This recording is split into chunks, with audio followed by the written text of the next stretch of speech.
Tonight, a state of emergency has been declared in Kentucky. Thunderstorms today swamped parts of the state. This video taken southeast of Louisville. At least one death has been reported. In Utah, scorching heat is fueling wildfires and another state of emergency. The Cottonwood Fire, now the nation's largest. It's one of several major wildfires burning across the West this weekend. CBS's Adam Yamaguchi is in Los Angeles covering it all for us tonight. Adam.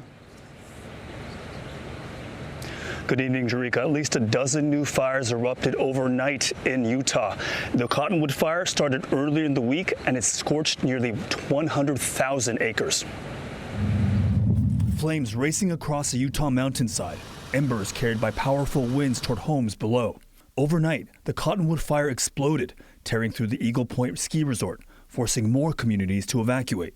From my front yard, I can see this mountain here smoldering. It's a little bit concerning with the high winds coming in. Utah's governor calls it the most destructive wildfire in state history for property loss. Those trees there, they look the same as they've looked every other year, but they're not. They're dying inside. They're Roman candles just waiting to be lit.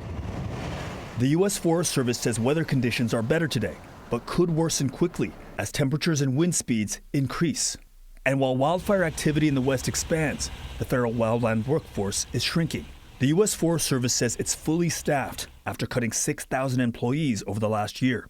Washington State's Public Land Commissioner David Updegrove says those cuts have weakened the leadership structure behind them. It's about whether or not we have stood up enough complex incident management teams. These aren't the firefighters in the yellow coats putting out the fires.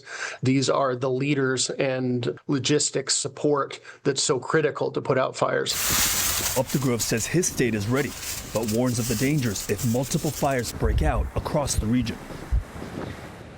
Utah's red flag warnings continue through midnight tonight, but officials warn that those fire dangers will persist as temperatures and winds continue to increase. Jerika?